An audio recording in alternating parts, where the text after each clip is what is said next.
Hello everyone, welcome to my channel Tanuja Biostudies. In this video we will talk about the transpiration as well as how stomata get opened as well as closed. Okay? इससे previous video में हमने बात करी थी long distance transport of water, जिसमें हमने बताया था कि root pressure as well as transpiration pull, these two are forces which responsible for the long distance transport of water. तो उसी से ही हमारा next topic आता है, that is the transpiration.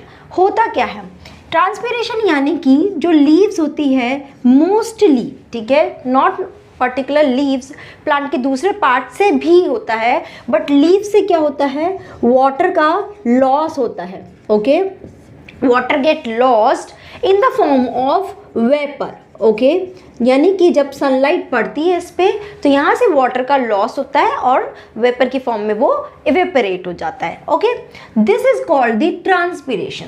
Now this transpiration is of four type. One is called the stomatal.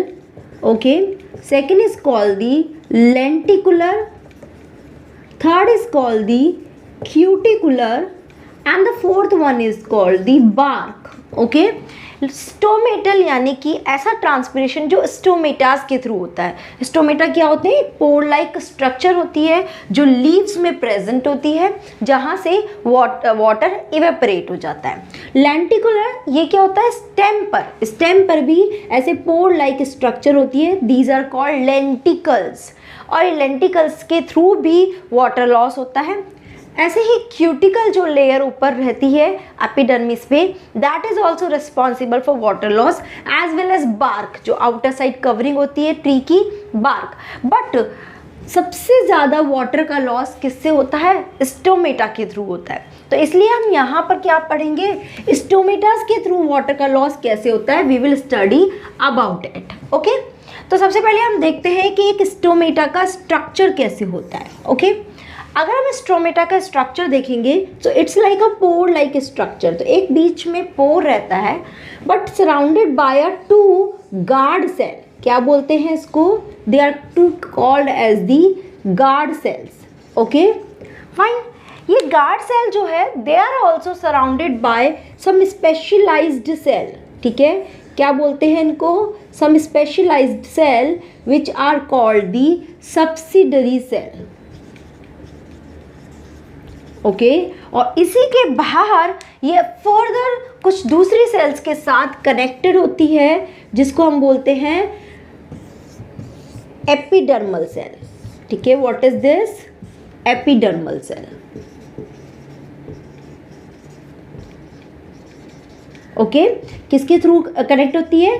Plasmodesmata. समझ में आ रहा है? ये कुछ स्ट्रक्चर है. ओके, ये जो इसकी गार्ड सेल होती है इसमें दो लेयर होती है, मतलब दो सेल वॉल होती है. एक तो इनर सेल वॉल होती है, you can see this one, this is the inner cell wall and the outer one. Inner cell wall जो होती है it is thick as well as elastic. Okay, and the outer cell wall is thin. Okay, outer cell wall thin होती है और inner cell wall कैसी होती है? Thick होती है. इस सेल वॉल के अंदर ही बहुत सारे क्या प्रेजेंट होते हैं? माइक्रोफाइब्रिल्स प्रेजेंट होते हैं. इस गार्ड सेल के अंदर लाइक दिस माइक्रोफाइब्रिल्स प्रेजेंट होते हैं. These are called microfibril. समझ आ रहा है कुछ स्ट्रक्चर? ओके, नाउ अब हम बात करते हैं नेक्स्ट कि ये स्टोमेटा ओपन या क्लोज कैसे होते हैं. ठीक है, बेसिकली अगर एक बहुत ही सिंपल सी लैंग्वेज में या सिंपली अगर हम इसको समझना चाहें तो क्या होता है? It's these stomata get open and close due to the change in the turgidity of guard cell. क्या? Change in turgidity of guard sales.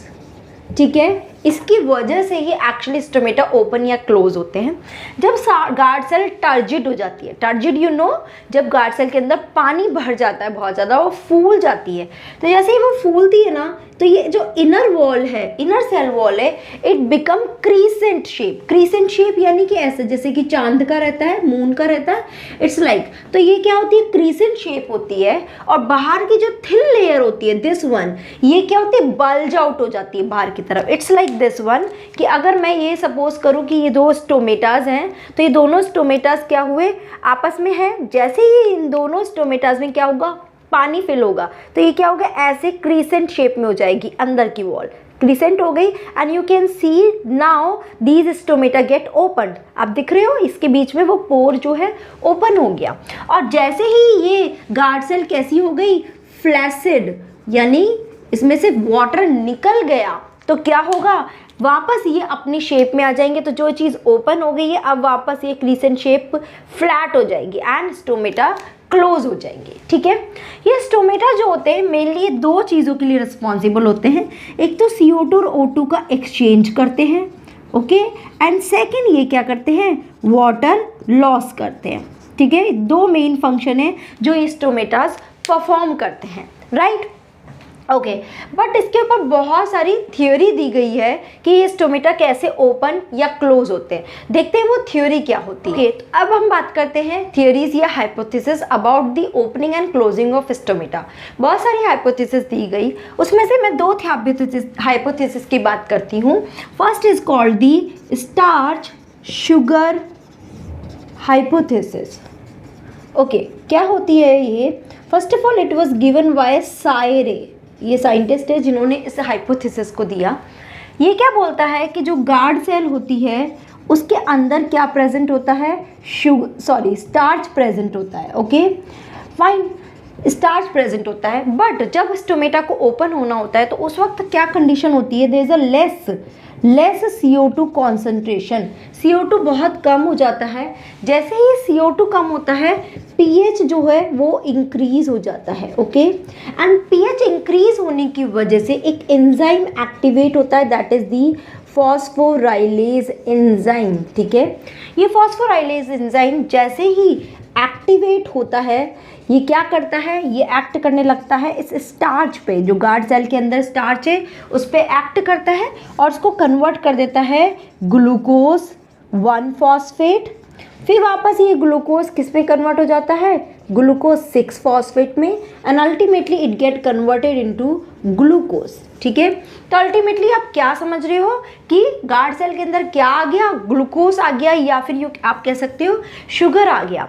Sugar आने की वजह से इसका जो ऑस्मोटिक पोटेंशियल है वो इंक्रीज हो जाता है। ऑस्मोटिक पोटेंशियल यानी कि उसका सॉल्यूट पोटेंशियल, यानी सॉल्यूट का अमाउंट ज़्यादा हो गया। एंड यू नो, अगर सॉल्यूट का अमाउंट ज़्यादा हुआ तो क्या हुआ, गार्ड सेल के अंदर क्या होगा, वाटर एंटर करना शुरू कर देगा। ठीक है, और गार्ड सेल क्या हो जाएगी, इट बिकम टर्जिड, और जैसे ही टर्जिड होगी इसका अंदर का जो वॉल है वो क्रीसेंट शेप में हो जाएगा। अल्टीमेटली स्टोमेटा कैसे हो जाएंगे, ओपन हो जाएंगे। ठीक है, इवनिंग में या नाइट में क्या होता है, नाइट में ये CO2 कॉन्सेंट्रेशन वापस इंक्रीज हो जाता है। जैसे ही ये इंक्रीज हो जाए ये pH क्या हो जाता है, ये डिक्रीज हो जाता है, ऑपोजिट होगा, और ये सारी एक्टिविटी स्टॉप हो जाती है क्योंकि फॉस्फोराइलेज एंजाइम ही एक्टिवेट नहीं हो रहा है। समझ में आ रही है थियरी और हाइपोथेसिस। ओके, सेकेंड हाइपोथेसिस क्या दिया था, that was the potassium ion pump hypothesis. What was the hypothesis? That was the potassium ion pump hypothesis. Okay, this was given by Leavitt. किसने दिया था, लेविट, ध्यान रखना। ओके, लेविट ने ये हाइपोथेसिस दिया, क्या दिया, during the day time, day time में क्या होती है, सनलाइट होती है। इस सनलाइट के लिए कुछ सेंसिटिव यहाँ पे रिसेप्टर होते हैं, that is called the phototropin. ठीक है, ये एक फोटोट्रोपिन रिसेप्टर होता है, सनलाइट में ये सेंसिटिव होता है। जैसे ये फोटोट्रोपिन रिसेप्टर पे सनलाइट होती है ये क्या करता है, फॉस्फेटेज इन 1 को एक्टिवेट कर देता है। फॉस्फेटेज 1 एंजाइम जैसे ही एक्टिवेट होता है ये क्या करता है, जो प्लाज्मा लीमा होती है यानी कि प्लाज्मा मेम्ब्रेन जो होती है उसमें हाइड्रोजन एटीपेज पंप होते हैं। क्या होते हैं, हाइड्रोजन एटीपेज पंप होते हैं। ये पंप को क्या कर देता है, ओपन कर देता है। ठीक है, जैसे कि ये गार्ड सेल है इसके अंदर वो पंप ओपन हो गया, ओपन होने की वजह से यहाँ से बहुत ज़्यादा हाइड्रोजन आयन बाहर निकलने लगते हैं। देखो यहाँ से हाइड्रोजन आयन बाहर निकलने लगते हैं। जैसे ही ये गार्ड सेल से हाइड्रोजन आयन बाहर निकलेंगे तो क्या होगा, इस गार्ड सेल का पीएच इंक्रीज हो जाएगा, ठीक है। तो अब क्या होता है, पीएच हाई हो जाता है, ओके। जैसे ही पीएच हाई हुआ, यहाँ पे एक पोटेशियम चैनल जो होता है इट गेट ओपन, ये पोटेशियम चैनल यहाँ पे ओपन हो जाता है और बहुत ज़्यादा अमाउंट में पोटेशियम क्या होता है, अंदर आने लगता है। पोटेशियम क्या होता है, अंदर आने लगता है, ठीक है। पोटेशियम अंदर आने की वजह से गार्ड सेल में स्टार्च प्रेजेंट होता है, यू नो, ये मैं ऑलरेडी बता चुकी हूँ। तो ये जो स्टार्च होता है गार्ड सेल में, ये क्या होता है, ये बिकॉज पीएच बहुत ज़्यादा हाई अमाउंट में हो गया है, I am just writing over here. तो ये गार्ड सेल में जो स्टार्च होता है, करता है this starch get hydrolyse into PEP which is a organic acid. PEP क्या करता है, CO2 के साथ बाइंड करके किस में कन्वर्ट हो जाता है, मैलिक एसिड में कन्वर्ट हो जाता है, which further break down into malate and hydrogen ion.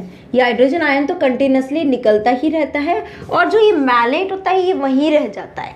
Basically अब क्या हो गया, इस गार्ड सेल के अंदर लार्ज अमाउंट में पोटेशियम इकट्ठा होता जा रहा है एंड मैलेट इकट्ठा होता जा रहा है, ठीक है। समझ में आया? मैं एक बार दोबारा समझाती हूँ। जैसे ही फोटोट्रोपिन जो सेंसिटिव रिसेप्टर है वो एक्टिवेट होता है, वो फॉस्फेटेज 1 को एक्टिवेट करता है। उसका रोल क्या है, वो हाइड्रोजन जो पंप है उसको ओपन कर देता है और हाइड्रोजन यहाँ से निकलना शुरू हो जाते हैं गार्ड सेल से। हाइड्रोजन निकलने की वजह से पीएच यहाँ का इंक्रीज हो जाता है। जैसे ही पीएच इंक्रीज होता है, ये जो स्टार्च होता है गार्ड सेल में वो हाइड्रोलाइज होकर किस में कन्वर्ट हो जाता है, पीईपी में। और उसी के साथ क्या होता है, पोटेशियम चैनल भी ओपन हो जाते हैं और ये पोटेशियम बहुत ज़्यादा अमाउंट में गार्ड सेल के अंदर इकट्ठे होने शुरू हो जाते हैं, आयंस आ रहे हैं, ठीक है।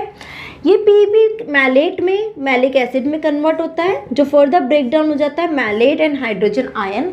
हाइड्रोजन आयन तो बाहर निकलते ही रहेंगे क्योंकि पंप उसका ओपन है, बट मैलेट क्या है, इस गार्ड सेल के अंदर ही कलेक्ट हो जाता है। मतलब आप देख रहे हो कि पोटेशियम और मैलेट दोनों कलेक्ट होते जा रहे हैं, यानी कि यहाँ पे इसका ऑस्मोटिक पोटेंशियल क्या हो जाएगा, इंक्रीज हो जाएगा गार्ड सेल का। और जैसे ही ऑस्मोटिक पोटेंशियल इंक्रीज हुआ, वाटर इसके अंदर आना शुरू हो जाएगा, वाटर गेट्स इनसाइड और गार्ड सेल क्या हो जाएगी, टर्जिड हो जाएगी और इस तरह से स्टोमेटा ओपन हो जाएंगे। नाइट में क्या होता है, बिकॉज लाइट नहीं है तो फोटोट्रोपिन जो रिसेप्टर है वो ही एक्टिवेट नहीं हो रहा है, तो ये कुछ भी नहीं हो रहा है। और जो पोटेशियम जो चैनल है जो दिन में क्या थे, ओपन थे, अब वो बाहर इफ्लक्स मतलब बाहर निकलना शुरू हो जाते हैं, अंदर नहीं जाते हैं, ठीक है। तो ये पूरा इस तरह से बैलेंस होता है stomata open and close, okay. So I hope stomata open या क्लोज कैसे होता है वो आपको समझ में आया होगा। ये जो दूसरी हाइपोथेसिस दी गई थी पोटेशियम आयन वाली, ये ज़्यादा वैलिड थी as compare to the earlier one. तो बेसिकली अगर आपसे पूछा जाए what are the 2 condition required to open or close the stomata, the first thing is what, high pH is needed and low CO2, ठीक है। ये 2 condition necessary होनी चाहिए, ओके। अगर हम स्टोमेटास का डिस्ट्रीब्यूशन देखें तो स्टोमेटा जैसे कि आपको 2 कैटेगरी पता है प्लांट की, one is called the monocot and another is the dicot. Stomata monocot में क्या होता है, इसकी लीफ में ये क्या होते हैं, ऊपर नीचे दोनों तरफ इक्वल रहते हैं, ठीक है। एक्चुअली तो मोनोकोट की लीफ कुछ इस तरह से होती है, अगर हम देखें तो it will be like this. तो यहाँ पे ऊपर और नीचे, अपर और लोअर, ठीक है, अपर एंड लोअर दोनों पे ही इस स्टोमेटास का डिस्ट्रीब्यूशन कैसा रहता है, सेम रहता है। बट डाइकोट में ये कैसी रहती है, डॉर्सी वेंट्रल, यानी कि अपर सरफेस पे, अपर पे तो स्टोमेटास लेस होते हैं और लोअर पे स्टोमेटास हाई होते हैं, ठीक है। क्यों होते हैं अपर पे लेस, ताकि क्या होता है, because sunlight direct upper surface पे जाती है तो ज़्यादा वाटर लॉस होता है। तो ये वाटर लॉस को प्रिवेंट करने के लिए अपर में स्टोमेटास का नंबर बहुत कम रखते हैं ताकि वाटर लॉस को प्रिवेंट किया जा सके या वाटर को ज़्यादा से ज़्यादा प्रिवेंट किया जा सके, ठीक है। तो ये एक डिफरेंस हो गया। दूसरा difference as I told you, stomatas में जो गार्ड सेल होती है वो कैसी होती है, बीन शेप्ड होती है। कैसी होती है, बीन शेप होती है, ठीक है। बट मोनोकॉट में यही स्टोमेटाज कैसे होते हैं, डम्बल शेप होते हैं। इट्स लाइक दिस, ठीक है, ऐसे डम्बल शेप होते हैं। क्लियर, ये दो डिफरेंस होता है इन दोनों के डिस्ट्रीब्यूशन को और शेप को लेकर। इसके साथ साथ ही हम कुछ टर्मिनोलॉजी, कुछ इंस्ट्रूमेंट्स के बारे में भी देखते हैं। First is called the stomatal frequency, मतलब कि number of stomata per unit area. एक लीफ में पर यूनिट एरिया में कितने नंबर ऑफ स्टोमेटा डिस्ट्रीब्यूटेड है, that is called the stomatal frequency. Another is the stomatal index. See, ये बहुत important है, ध्यान रखना। ये कैसे होता है, it is calculated by a formula S upon E plus S multiplied by 100। यहाँ पे S जो है that is the number of stomata per unit area. एक यूनिट एरिया में कितना नंबर ऑफ स्टोमेटा है, and E is what, number of epidermal cell. I told you stomatas के चारों तरफ एपिडर्मल सेल्स होती है, तो उस यूनिट एरिया में एपिडर्मल सेल्स कितनी है, उसके थ्रू ही स्टोमेटल इंडेक्स कैलकुलेट होता है।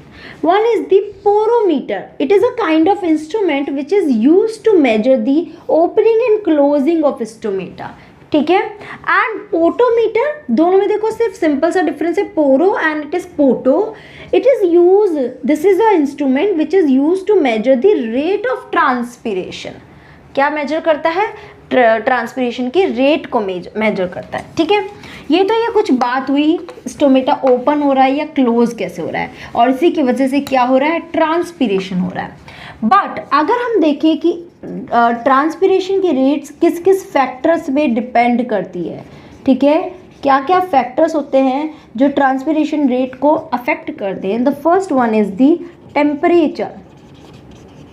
ओके, टेम्परेचर ज़्यादा कम है उसकी वजह से ट्रांसपीरेशन भी ज़्यादा कम होगा। Second is the light. Light देखेंगे, दिन में लाइट होती है तो ज़्यादा ट्रांसपीरेशन होता है, रात में नहीं होता, almost negligible. Okay, another is the humidity, it depends on humidity also. Humidity ज़्यादा है तो ट्रांसपीरेशन कम होगा। Okay, and the next one is the wind speed. अब इस विंड की स्पीड कितनी है उसके अकॉर्डिंग भी ट्रांसपीरेशन ज़्यादा या कम होगा। इसके अलावा कुछ प्लांट्स के फैक्टर्स भी होते हैं जो ट्रांसपीरेशन को अफेक्ट करते हैं। One is the number and distribution of stomata. अब देखना पड़ेगा कि स्टोमेटा की कितना नंबर है और डिस्ट्रीब्यूशन कितना है, उस पर भी ट्रांसपीरेशन अफेक्ट करेगा। ये सारे जो पॉइंट्स है ये कैसे नीट में आपको स्टेटमेंट के बेसिस पे आते हैं। उसमें आपको 4-5 स्टेटमेंट दे दिए एंड यू विल बी मतलब ऐसे दे दिया कि rate of transpiration affected by, उसमें 4-5 स्टेटमेंट दे दिए, आपको उसमें से सेलेक्ट करने पड़ेंगे which statement are correct and which are incorrect. तो इस तरह से कुछ क्वेश्चंस आते हैं, you have to find out which is true which is false. Okay, तो पहला तो है number and distribution of stomata. Second is the water availability, ठीक है, ओके, कि वाटर कितना अवेलेबल है, as well as the canopy structure. Canopy structure कैसा है, पूरा प्लांट कितना डेंस है, किस तरह से स्ट्रक्चर है, that is all. As well as stomata जो है, कितने स्टोमेटाज ओपन है और कितने क्लोज हैं, दैट इज ऑल्सो, इस पर भी ट्रांसपीरेशन डिपेंड करता है, ठीक है। तो ये तो सारी रेट हो गई ट्रांसपीरेशन की। ओके, अब अगर हम ये बात करें कि what is the rate which decide the opening and closing of stomatas, ठीक है, क्या क्या rate decides opening and closing of stomata, और रेट की जगह बेटर है आप लिखो फैक्टर्स। ओके, तो कौन कौन से फैक्टर्स है जो स्टोमेटा के ओपन क्लोज को डिसाइड करते हैं। The first is what, light. Second is temperature, right, light दिन में ओपन रहते हैं स्टोमेटा, रात को बंद रहते हैं। टेम्परेचर पे भी अगर ज़्यादा टेम्परेचर है तो स्टोमेटा क्लोज हो जाएंगे, क्योंकि वो वाटर लॉस को प्रिवेंट करना चाहेगा प्लांट, तो स्टोमेटास को क्लोज कर देगा, ठीक है। थर्ड इज दी पीएच, ठीक है, हाई पीएच जब होता है तो स्टोमेटाज ओपन होते हैं। ओके, CO2, अगर हाई CO2 कॉन्सेंट्रेशन होगी तो स्टोमेटा ओपन होंगे या क्लोज?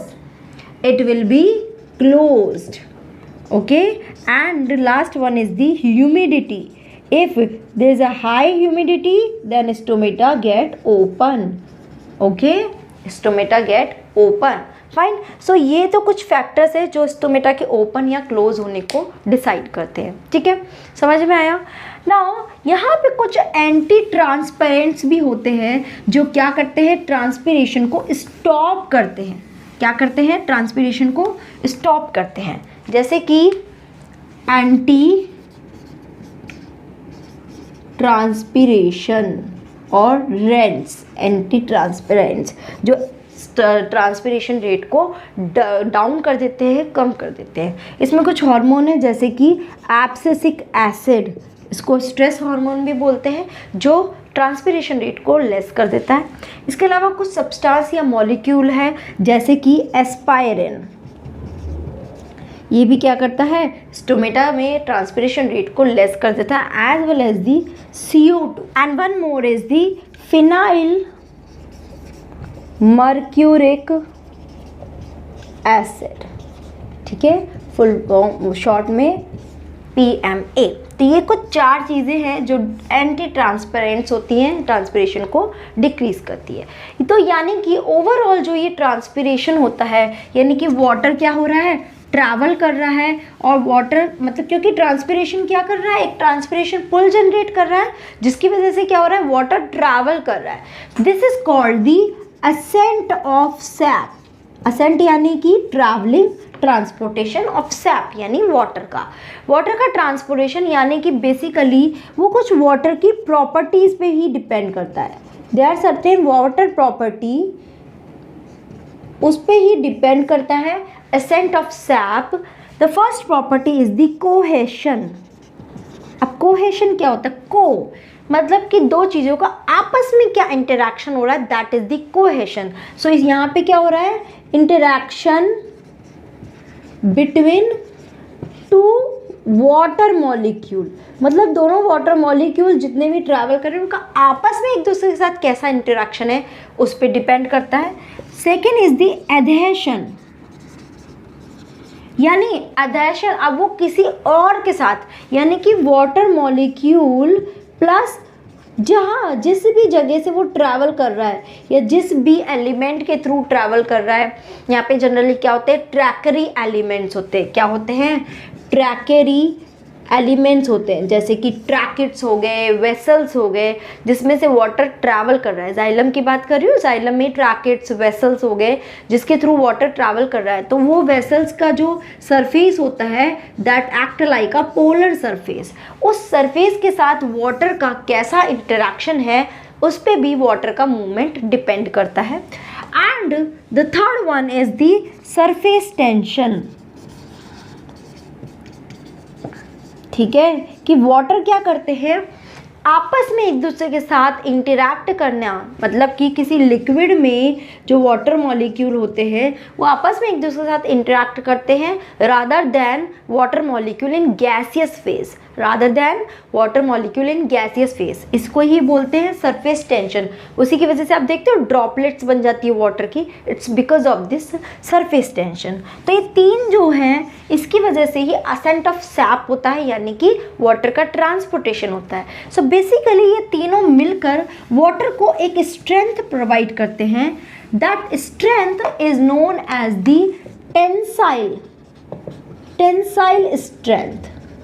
ठीक है, ये तीनों मिलके क्या कर रहे हैं, वाटर को एक टेंसाइल स्ट्रेंथ प्रोवाइड कर रहे हैं, जिसकी वजह से वाटर क्या करता है, उस ट्रैकरी एलिमेंट्स में से ट्रैवल करके ऊपर तक पहुंच जाता है, यानी ट्रैकेट्स या वेसल्स में से ट्रैवल करके तो ऊपर तक पहुंच जाता है। इस टेंसाइल स्ट्रेंथ की वजह से वाटर क्या करता है, जो पुलिंग फोर्स होते हैं, ठीक है, ग्रेविटी का जो फोर्स लग रहा है ना, क्योंकि वाटर क्या कर रहा है, अपवर्ड डायरेक्शन में ट्रैवल कर रहा है, तो नीचे से जो ग्रेविटी का फोर्स लग रहा है उस ग्रेविटी के फोर्स को वो रजिस्ट कर पाते हैं। ठीक है, उसके अगेंस्ट जा पाते हैं because of this tensile strength. And the second is the capillarity. ठीक है, you know capillary action, have you seen ever capillary? वो बहुत ही माइन्यूट, मतलब बहुत स्मॉल सी लॉन्ग कैपिलरी होती है, अगर उसको वाटर में रखा जाए तो वाटर अपने आप उसमें ऊपर ट्रैवल करने लगता है because of the capillary action. तो यहाँ पे भी वाटर ट्रैवल कर रहा है ट्रैकेट्स के थ्रू, वेसल्स के थ्रू, तो वो भी बहुत ही माइन्यूट सी, बहुत थिन होती है, जिसमें से water due to the tensile strength वो क्या करता है, ग्रेविटी को रेजिस्ट कर पाता है, अगेंस्ट ग्रेविटी जा पाता है, उसको वो स्ट्रेंथ मिलती है कि वो उस पुलिंग फोर्स को रेजिस्ट कर सके। And second, due to the capillarity वो क्या करता है, ऊपर ट्रैवल कर पाता है वाटर, किस वजह से, टेंसाइल स्ट्रेंथ की वजह से एंड कैपिलरिटी। और ये दोनों स्ट्रेंथ और ये दोनों या प्रॉपर्टीज उसको मिलती किस वजह से है, किसकी वजह से, कोहेशन की वजह से, एडेशन की वजह से एंड सरफेस टेंशन की वजह से, जिसकी वजह से दो प्रॉपर्टी या स्ट्रेंथ वाटर मॉलिक्यूल को मिलती है, जिसकी वजह से वाटर अपवर्ड डायरेक्शन में ट्रैवल करता है, ट्रैकेरी एलिमेंट्स में ट्रैवल करता है एंड अल्टीमेटली वो कहाँ पहुँच जाता है, लीव्स तक। लीव्स तक भी ट्रांसपिरेशन पुल की वजह से ही वो पहुँच पाता है, क्योंकि वहाँ तक ही वाटर की डिमांड हो रही है बहुत ज़्यादा, क्योंकि वहाँ से ही वाटर इवेपोरेट होकर निकलता जा रहा है। ओके, यहाँ तक समझ में आया? ठीक है, अगर अब हम वाटर ये ट्रांसपिरेशन की ओवरऑल प्रॉपर्टीज़ देखें कि ट्रांसपिरेशन क्या क्या रोल परफॉर्म करता है, क्या क्या रोल परफॉर्म करता है, तो हम क्या बात कर रहे हैं, ट्रांसपिरेशन की ओवरऑल प्रॉपर्टीज़ के बारे में। तो पहला तो ये क्या कर रहा है, it provide the transpiration pull. Okay, ये पुल करता है जिसकी वजह से ही वाटर का ट्रांसपोर्ट हो रहा है। It is also responsible for absorption of water. Okay, it is also responsible for transport of minerals from soil to other parts of plants, right? It is also responsible for the cooling effect, क्योंकि आपने देखा जब आपको sweating होता है तो आपके body का टेम्परेचर डाउन हो जाता है। सेम इज हैपनिंग हियर, यहाँ पे स्टोमेटा के थ्रू वाटर का लॉस हो रहा है तो ये टेम्परेचर को डाउन कर देता है। अगर बहुत ज़्यादा हॉट है एटमॉस्फेयर में तो ये टेम्परेचर डाउन कर देता है और cooling effect around 10 to 50 degree Celsius का टेम्परेचर ये डाउन कर देता है। ठीक है, and it is also responsible for maintain the size and shape of plant cells, क्योंकि इसकी वजह से ही प्लांट सेल टर्जिड रहती है। टर्जिड होने की वजह से उसका एक प्रॉपर शेप बना रहता है, प्रॉपर साइज बना रहता है। समझ में आ रहा है? I know it's a little bit lengthy video, but पूरा एक साथ आपका कवर हो गया है इसमें, जिसमें आप अगर इसको कंटिन्यूटी में पढ़ोगे तो बहुत अच्छे से आपको समझ में आएगा। So I hope this whole phenomenon is clear to all of you. If you have any doubt in this video, please let me know through comment section. Thank you so much guys for watching this video.